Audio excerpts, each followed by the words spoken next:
Spoilers and offensive content to come. We are back. We are Carlos and Dave Anime Review, the best anime review and reaction show on the internet. And you can't keep us down for long. Sorry, folks, we had some editing station woes, but we're back now. Back to our usual irregularly scheduled program, though we're working on making that more regular, more news soon. We got Star vs. the Force of Evil to review for you today. Season 3, episodes 1 through 4. 1 through 7. 1 through 4, which would make up 7. the TV movie The Battle For Mewni, which is the Season 3 premiere. Last we left Star, she had left Earth. The credits scene showed her room disappearing from Marco's house. And we're presumably going to have some action happening on Mewni soon. There was a new intro for the show we saw during the time off. We'll talk about it, though, when we watch the show proper. And actually, even going by the proper numbering, it's 1 through 5. Were there 5 episodes? Yes. There were 5 22-minuters? No, there was 3 22-minuters. Uh-huh. And then 4 11-minuters. I'm going to... Okay, this is the Battle for Mewni. I'll sort this out later. Just say it. This is the Battle for Mewni. I'll sort it out another time. It's 1 through 7. I am not even talking numbers anymore. You call it what you want. The actual the text on the title card and in the YouTube title will reflect the correct numbering, whatever it may be. Our audience believes me over you. Let's talk the new intro. Well, let's talk about the big thing. Where's Jana? Jackie. Not. Where's Jackie? Jana's there. Jana's there. She was there waiting for Star to sweep her off her feet, like in my dreams. Marco's cape is really stupid. It is. So Tom is very prominent in this intro, as is the blue-haired girl whose name I don't remember, and her greatsword. But there's no Jackie Lynn Thomas anywhere in this episode, or in this intro. So I have a theory. You want to hear my conspiracy theory? Sure. All right. Here's my conspiracy theory. So, obviously Eclipse, Queen of Darkness, is going to play some role. We've seen that she's trapped in one of Romulus's crystals. Yeah. And we know Marky has some weird connection because when he read her chapter, he went all crazy, even though that was more for comedic effect in an episode. And then we have him ominously looking at the trapped Eclipse in Romulus's crystal in that new intro. Did you call him Marky? I did call him Marky because I have a real life friend named Marky, and I was thinking of his name. I should have said Marco. Here's the thing: I might also accidentally call Marco Marcus. So the thing about Marky Mark is that he was looking at Eclipse's cube in Romulus's chamber, and with no Jackie in the with no Jackie in the intro, and with Eclipse, Queen of Darkness being built up, I wonder if Jackie, if they do the Starco thing, and I don't want them to, but if they do the whole Starco thing where Marco breaks up with Jackie to be with Star, we have never seen Jackie Lynn Thomas in this show so far. Mm-hmm. Have any other romantic relationship except with Marco. Yeah. And when they had their date in Bon Bon the Birthday Clown, I still can't believe that's the episode name. She talked about things that happened in their lives together, including things we saw in the show. She's been watching Marco for some time. Mm-hmm. It stands to reason she has liked Marco for some time as well. Potentially, yeah. And maybe she was scared in her own way and just never told him. So what happens when this princess from another kingdom steals, the love of her life? Perhaps the fact that she's not in the intro is hinting at a heel turn for one Jackie Lynn Thomas. Potentially. Perhaps under the sway of Eclipse, Queen of Darkness, who finds some means out of her imprisonment. Or it could just be Disney messing with us. The intro is fine. I'm glad they finally updated it. Though they did update it slightly for season 2. I am still pissed off at one thing. I never got my fucking aliens from the first intro. We finally got the pirates, though. We got the pirates. For one scene. Yeah. But where's my fucking alien laser thing? Hey, man. We never got it. We had Marco's voice actor talking about how Marco met Bill Cipher, so I mean... No, he didn't. He did. He was hinting at the Triangle Man named William, which is the full proper name for Bill. No. So William Cipher confirmed. He didn't. Oh my God, look at the house! Bill Cipher right in the house! Oh, shut up. Okay, the tape he's listening to, first of all, why is it a tape? Secondly, the tape he's listening to is bad, but I mean, I've heard worse. He could be listening to Hinder. Or Linkin Park. I liked Linkin Park way more than I liked any butt rock shit Hinder came up with. Sure. I was gonna take this on another rant of why Hinder, Nickelback, and Theory of a Dead Man are all the worst bands in the world. But, you know what? There'll be plenty of opportunities for that throughout our whole lives. Let's see, just gonna check the internet, and there's already porn of this. There's already porn of, tentacle porn of a plant monster just having its way with Star's mom. There's already porn of this. Are you surprised? Honestly, I'm a little surprised I haven't seen any before this episode. Yeah. Okay, they got a vending machine here. There's a vending machine in the Hidden Base in Symphogear. And I'm pretty sure if we ever lost our minds and went back and watched Evangelion, there's probably vending machines in Nerve headquarters. All I'm saying is, why? Why not? Why do they have to pay for this in their... Why haven't they already commissioned the goods, paid for them, and have them in proper storage, instead of having basically consignment inventory in their top secret facility? I have to update our family's emergency preparedness kit with various non-perishable items. You know what I'm going to store them in? Easily accessible containers. You know what I'm not going to store them in? Vending machines that need money. Oh, but aren't you going to put them in lockboxes that need money to... Yeah, that makes a lot of sense. One of those little cat ones where you put the coin on and it grabs it? First aid kit brought to you by MasterCard. Yeah, exactly. Please swipe your MasterCard to continue. Oh, sorry, your MasterCard's, you have no more credit left. I guess you're not healing your wounds. Okay, so let me get this straight.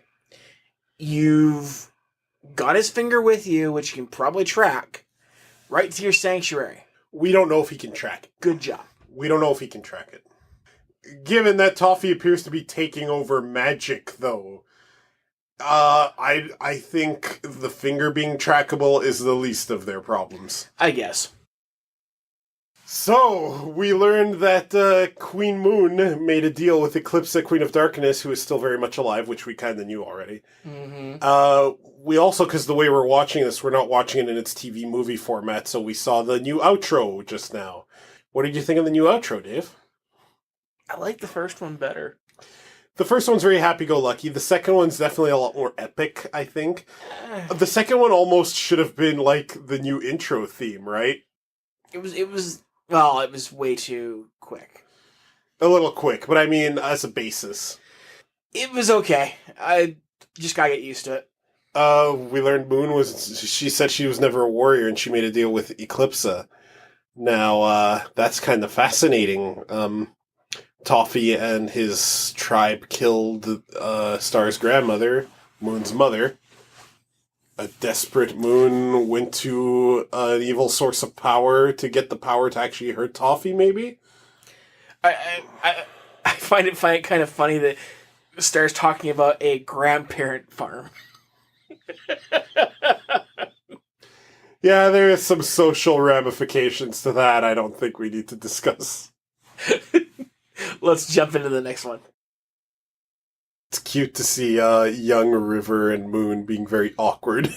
He also seems to have a better vocabulary back then. Well, he has a pretty robust vocabulary now. It's just that he occasionally tempers that with wild shenanigans. Why is Eclipse, Queen of Darkness, so fucking adorable? Like, 300 years? It takes another bite of the fucking chocolate. Like, don't shrink wrap muffins at the bottom. Tee. She is gonna be so fucking evil. It also means that she was actually conscious during that time. Otherwise, she wouldn't know about the vending machine. Or the little muffins at the bottom. For all we know, the fucking vending machine might have been there when she was captured. Like, I mean... Probably not. Time is weird in this dimension. Wait a minute. Hang on. Giant plot hole.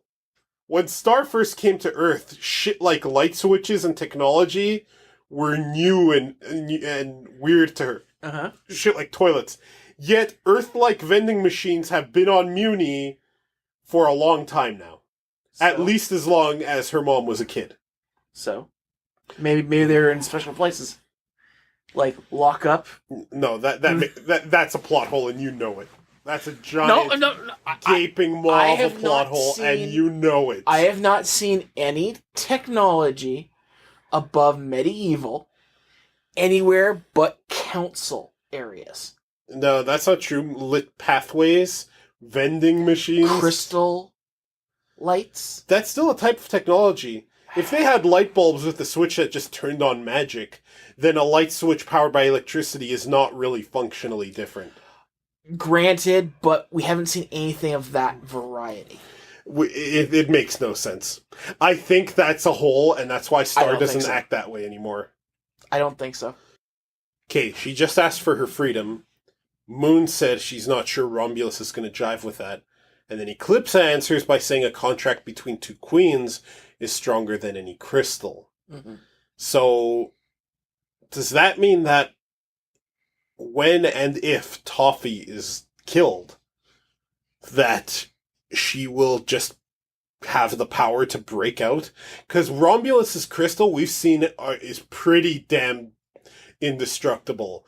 I don't think we've ever seen it just broken by anyone except Toffee. And that explains Moon's urgency, why Toffee's finger was in that painting. They needed to keep a piece of Toffee around to keep her from getting free. Oh, that makes sense, because that by the contract, if Toffee was ever killed, Eclipse would be released. By the contract, that still makes sure that she can do it. They destroyed most of Toffee, kept his finger around in a freaking pocket dimension. No, it wasn't a pocket dimension. It was part of the wand. No, it was it came out of one of their tapestries. Yeah, inside the wand. That wasn't in the wand, though. That wasn't the wand. She went inside the wand. They saw the Hall of Tapestries, and that's where they got the finger. And the finger came out of the wand when Glossaryck fished her out. I took that as it was teleporting into a location. I mean, inside the wand can be a location. Where better to hide Toffee's finger than in a place he can't get it inside the wand? Maybe. That's probably why Toffee asks Star to deactivate the wand, so that it would free the finger, and that Toffee would be able to do whatever the fuck he's doing to magic. Fascinating, she blew off Toffee's finger, and then it went into the bubble and vanished.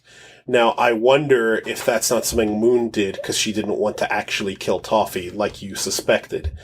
She blew off a part of him, took it for herself, scattered the armies, and that was her plan. But yeah, I like young Moon. She seems very timid, but definitely still very capable, but not like the image of her that's presented publicly. Mm-hmm. Which has been an ongoing theme with the royal family of everybody sees them as competent and fine rulers, but behind the scenes they're really stupid. They're flawed people. Yeah. I don't know if they're stupid, they're flawed. They're flawed people. Which I like. It's very real. And that's why the Kingdom of Mewni isn't perfect, right? Some of it is in tatters, and it seems Queen Moon is very authoritarian, and we saw the origin of that, right? Like, she was not going to compromise with monsters. And that plays into themes we saw back in Season 1 and only a little bit in Season 2 about monsters feeling like second-class citizens on Mewni. Mm-hmm. Yeah. When originally they were all working together. Mm-hmm, mm-hmm. Hell, even there, the monster leader was saying one of his generals went rogue. And that means Toffee's faction is the one that really messed everything up, right? All right, next one. They have a record player. Magic record player. It doesn't matter what's powering it. It's a powered device. Star should not be confused by a light switch. But you don't have to turn it on. You just put it on the record. It's the same concept. A thing makes it go. But you don't have to press anything. Plot hole. It's not a plot hole. It's a giant gaping plot hole. It's a plot singularity. They got loudspeakers. Lights. Actual lights. Look. No, I'm not. Those are connected to a switch somewhere. No. Sorry. Wow, Ludo picked a good time. Let's face it. None of them were fighting against Ludo. Well, not with new Ludo with magic powers and an army on his side, an actual army of small, irritating operatives. It's like if his army was comprised of gnomes and goblins. Well, the gnomes will blow themselves up. As with the goblins. We're good. I've always thought in WoW, goblin women are real cute. Oh, what? Oh, sorry. Too impure for your precious fucking anime review show. You are part of this show, so there's nothing pure about it. You're right, if I tried to ride the Nimbus, I would fall right through. Not only would I fall right through, just the act of me falling through it would corrupt it irreversibly. It'd be like going cloudy went evil. You're in luck. It's rainy season. So good for the skin. Oh, no shoes in house. I am, how you say, germaphobe. Oh, I feel so free. You can't be a germaphobe when you live in mud. Hey, if you live in an environment that's this moist, you're not a germaphobe. Maybe it's a sanitized mud. No, dry is sanitized. Dry is clean. Dry is comfortable. I want to be dry, thank you. Maybe it's a dry moist. Yeah, maybe that's what it's. Maybe it's non-Newtonian fluid.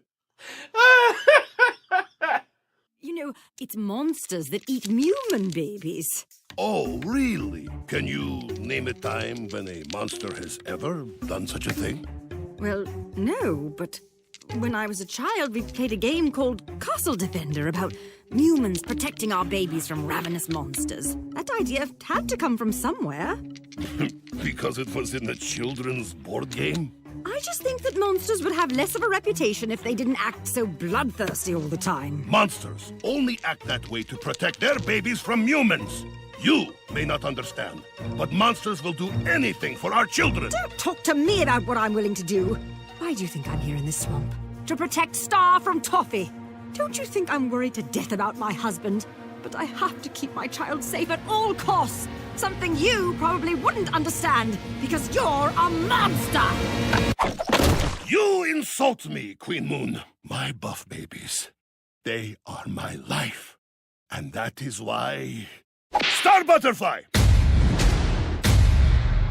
I will not help you escape. Star! Buffrog! Oh, this is such...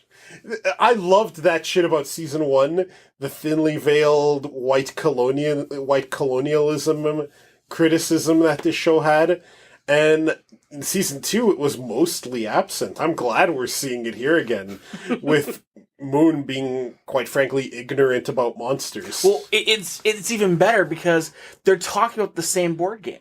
Mm-hmm. It's just one's for Mewni and one's for monsters. It's the exact same concept. I just love that she's like, monsters would have a better reputation if they weren't so bloodthirsty.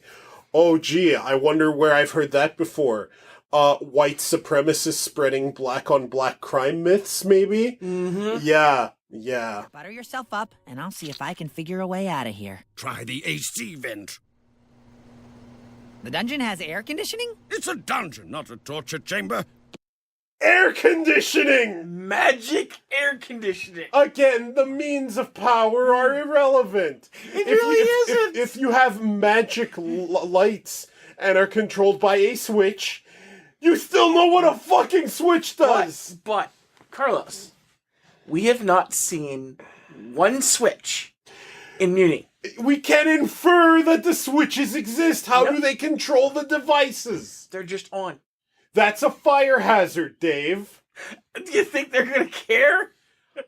Dave, this is such a you're just being obtuse at It's this point. not a plot It's hole. a giant... It's not. It's an irrelevant plot hole, I'll give you. It's not like it affects the quality of the show one way or the other.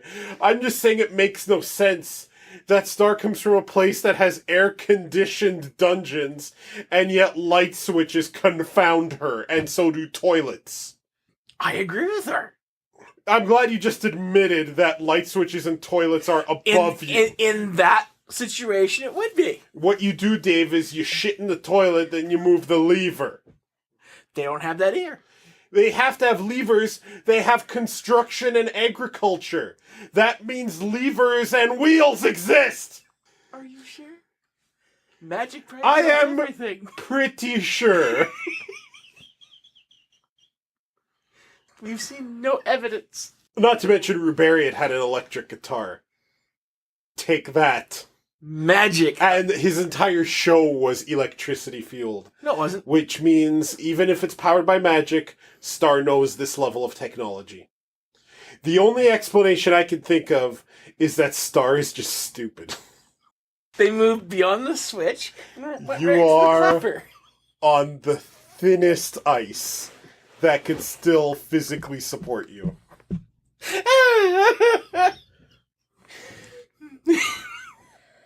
What? They just jumped over that step. Went right to the clapper. You are dangling an inch above the event horizon. God damn, Marco!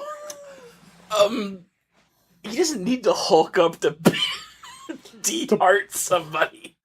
He punched clean through Toffee. Okay.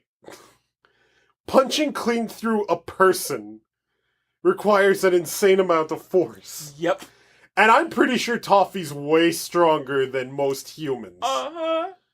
So we know Marco has some degree of super strength. We've known this since the beginning of the show. Jesus! Clean through. Damn. Level up. Achieve. That one is going to change like every season. Yep. Well, technically it didn't change in season 2. Yeah, I have some feelings about that we'll get to. Well, that was the Battle for Mewni. I have quite a few things to say. So, do you want me to go first, or do you want you to go first? We'll switch off. Okay. I have two big issues. And I know everyone's like, oh, here's Carlos talking about what he hates again.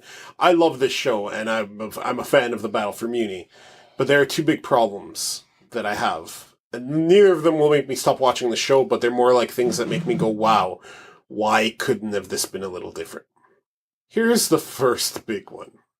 Do you remember how I was talking and pissing and moaning about how Star Crush didn't feel like it was the end of season 2?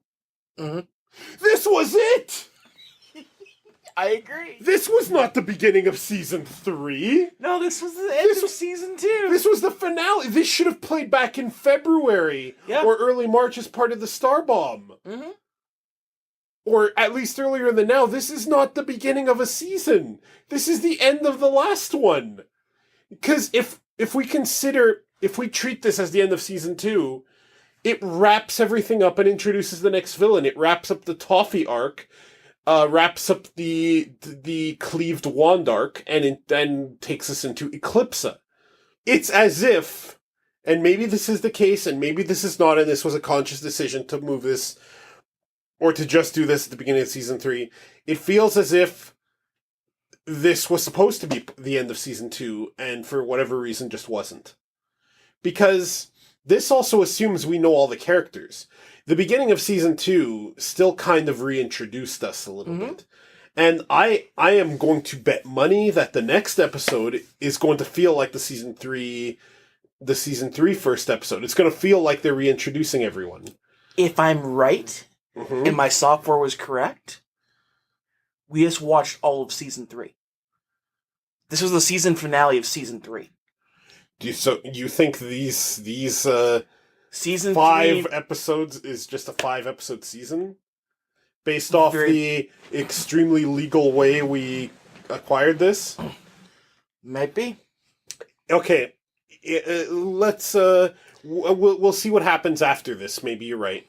Although that would be kind of weird. It would be a weird for that short of a season. I'm hoping I'm wrong because, we both had complaints about the end of season 2 and that it just ended abruptly. Yeah, and here it is. This is the end of season 2. Like, this entire 5/7 episode arc is totally the end. Like, And it all fits. You could It see does. it happening right after Star Crush. it also, like, fuck. Here's my other big issue. Whether or not this is the end of season 2, and for all intents and purposes, it really should have been. Mm-hmm. Season 2 had a lot of filler episodes that just went nowhere. Yep.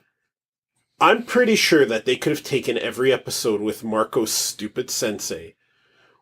Every episode that was totally pointless, like Marco and Ponyhead going for fucking pizza.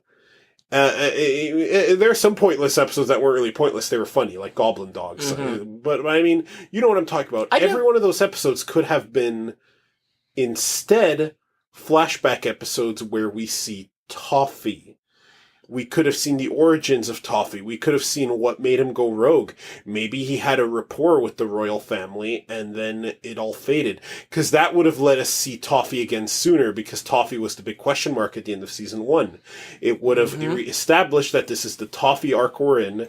It would have established that there was a very real reason for why he did everything. Because if Toffee really is dead, and he might not be because Toffee is proven very difficult to kill, and hey, Eclipsa breaking out of the crystal could be a sign of that, or it could be that she's just strong enough to break out now.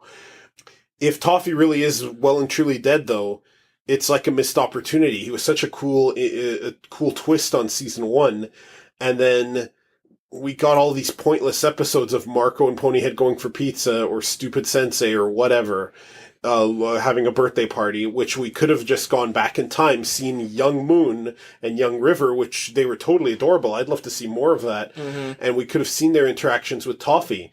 And then we could have established things like perhaps there was some chance for peace and maybe someone on the Mewni side ruined it. Or maybe Toffee was always scheming, get a little bit of his past, which we only started to see when they went into the wand. And went to the tapestry room. And we kind of missed that. Even if this was supposed to be the end of season 2, it would have been better there, but it would have been even better if we had more Toffee so that if he is well and truly done and dead, or if at least his relevance to the story is going to be downplayed from now on for a little bit, we could have had a better farewell. Mm-hmm. Because ultimately he got his body back and then got fucking Kamehameha'd to death, and then Ludo dumped a fucking tower on him. I must say, I do appreciate the fact that Toffee was dying there, but Ludo finished him. No, I like that. I also like, this is even more the reason why this feels like the end of season 2. This completes Ludo's arc for the season. He started the season floating through the void, finding himself and becoming a much more formidable yet crazed force.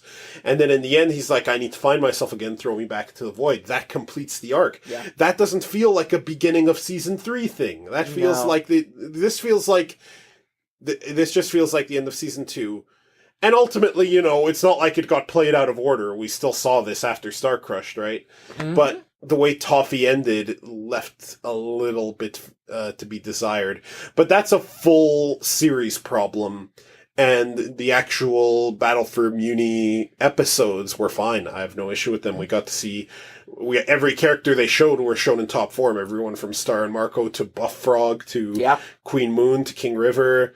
Everyone was great, and it was still funny. Like that episode where Ludo was fighting with the book was funnier than it had any right to be, honestly. Yes, it was. And it still leaves us with questions. Like, obviously, Eclipsa has a role to play now. Is Glossaric well and truly gone? Is Toffee well and truly gone? What role will Ludo play now? Will he cut his beard? We have a lot of important questions. What did you feel about this? Well, I like the 7-episode arc here. I do. You are really pushing it today. I mean, hey, I've got to switch it up. That's good. That's a funny one. I like that one. You're winning me over a little bit. Thank I'm you. still going to kill you at the end of this. But... Here. Clap on. I'm going to have to install a time bomb in you that goes off whenever you do that. For every time you do that, you will die. So you mean I'm Toffee now, who can just resurrect himself? No, I'm. The joke is you'll die once. Gotcha. No, I mean I like this. I like the humor. The fact that people were just being levitatoed left, right, and center was funny. That would be a terrifying fate, because honestly, honestly, getting levitated to the sky and then falling to your death, or continuing up. I think these are death sentences, right? I think that was the key. Is you keep on going. Yeah. Now, they've already proven that there is really no space to these worlds here, so I just figured that River was going to be found in a later episode. There's totally space. They said in the beginning of they said in the first outro song for the last 2 seasons that Star's been to outer space. Yes, but... and they talk about cosmic interchanges. No, I'm talking about in Mewni, I'm pretty sure if you go high up enough, you end up in space. There's stars in the sky and shit. Other planets. I just figured, much like Ludo being thrown into the void, he'd just go forever. I think it's more of a Warcraft situation where there's the twisting nether that can link worlds, but there's also outer space, the great dark beyond, which is outer space. Could be. I knew River wasn't dead. Neither was any of the people that had been thrown. I do find it funny that the eagles were what saved them.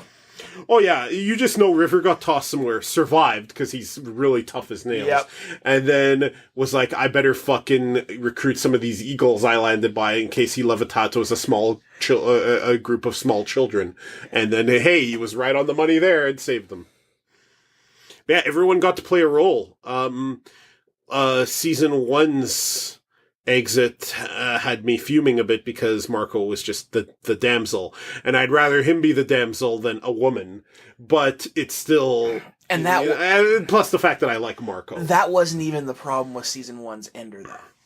It kind of... They gave the sad part, and then they fixed it right there and then. Mm-hmm. You and I both agreed at the end of Season 1 that her wand should have remained broken until Season 2. Now, maybe that's the thing. Maybe Darren Nefsey and her team heard that criticism, not from us, obviously, but from people. You never know. Yeah, you never know. Maybe Darren Nefsey, if you'd like to be on the show, let us know. We'd love to interview you. We'll be very tasteful. Don't worry. Well, okay, I'll be tasteful. I can't speak for Dave. Maybe they heard that and they're like, well, we can't just resolve everything with this finale we have planned. We're going to move it to the beginning of Season 3. And to be fair, Star Crush did it can be a cap, it's just a disappointing one, and fits much better as just the beginning of the end. And even then, yes, we have our, Eclipse is now introduced as more than likely our next new enemy. Mm-hmm. But they did kind of resolve it a little bit if this is in fact the entirety of Season 3. They did it again. They fixed everything. Now, here's the thing. I'm okay with fixing things I'm not. to end the season. Because I don't want I want them to give me more, to entice me. But they also need to resolve the season. I don't like the season to just be completely open. I don't want a Matrix Reloaded situation. Okay, the ending of the ending of Season 1, I wish there was more to it. But I still would have wanted... start to get the cleaved wand, which sets up Season 2, and for us to see the other half still in that crater, which sets up Ludo's arc, and for things to still happen similarly to the way they did. I just kind of wish it was a 2-parter of 2 22-minute episodes, so we got a bit more of it. It just, that wrapped up a little too quick. I still think it's better than Star Crushed. Well, where that's obvious. Which, Star Crushed is a great episode by itself. I don't think it's a good finale to a season. It's funny. You go back and you listen to our our season 1 ender, Mm-hmm. and you and I were both in agreement that she shouldn't have gotten her wand back. It was okay to end it a little bit sad like that, because it was. I guess that's part of what I don't like here as well. Yes, you set it up that. You know what? You're right. I did say that. I'm allowed to change my mind. Ultimately, I would have preferred Star come out and the wand not fix itself. They've proven that Star and Moon can do magic without their wands.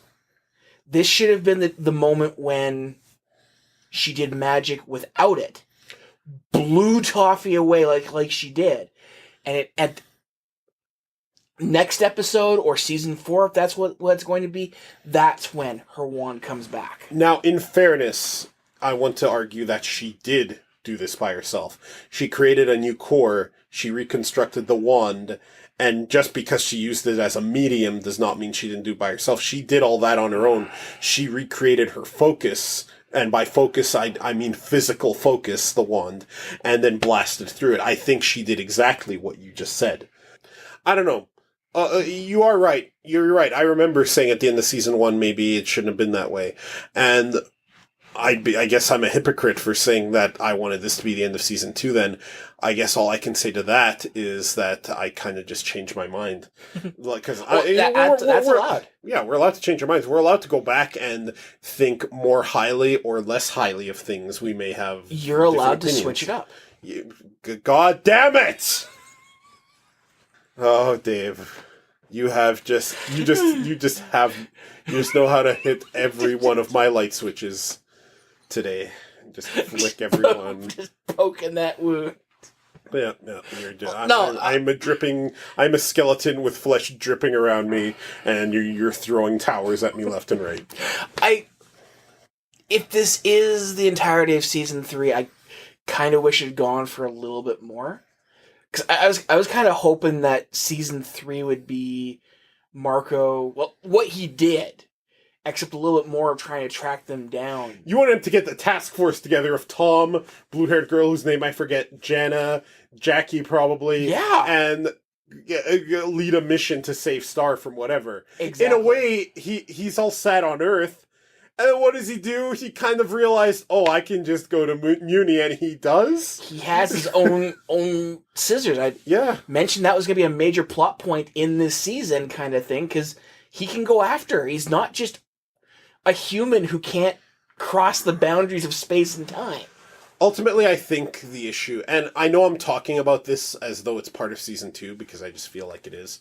Ultimately, the issue with this season, and no doubt the rest of season 3 will be this way, and season 1 was this way, is that we have so many episodes that just don't need to be there.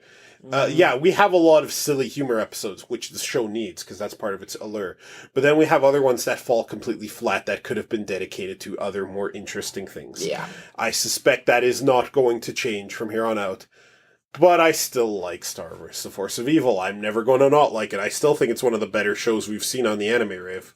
I am wondering where she has her tower, though. In this exit. We need to talk about the intro. We need to talk about the intro now. Because that intro has to change now. That intro is no longer valid. Because the intro has Toffee with the Ludo arm fighting them. Oh yeah, and that really stopped them from showing off the same scenes in season 1 and season 2. They changed those scenes at the end when they show Star and the rest of the cast. They changed it. They showed Ludo with the spider and the bird. That's true. They showed Rastakor. They showed Jana and Jackie and a whole bunch of people prominently. They changed that part of it. And in fairness, they can change that one scene in the intro. But it's kind of funny now that the intro is a little different. Where I think they are, since the intro showed Star and Marco being in the Mewni Castle, maybe it's going to be a reverse situation. Maybe the next episode is Star, which again is going to make it feel like a season 3 opener, is going to be Star explaining, she has to stay on Mewni, and Marco himself is stationed here now. Now he's the exchange student going over there. Which would explain why. Well, that kind of sucked though, because then there would be no reason for Jenna or Jackie other than visiting. Yeah, give him some scissors. I think they'd have to earn it. I don't know if you should give Janice dimensional scissors. This sounds like a mistake. Come to think of it, Jackie having them sounds like a mistake. So you really need a careful asshole like Marco to be holding these things. Yeah, absolutely. Folks, thank you so much for watching us watch us back. Carlos and Dave Anime Rave is the best anime review and reaction show on the internet. It can be found at animerave.xyz. Go there, watch us review and react to things, and support your local animal shelters, and We're out. have your pets spayed or neutered. You really should. Tune in next time. You really should do that, honestly. But bye.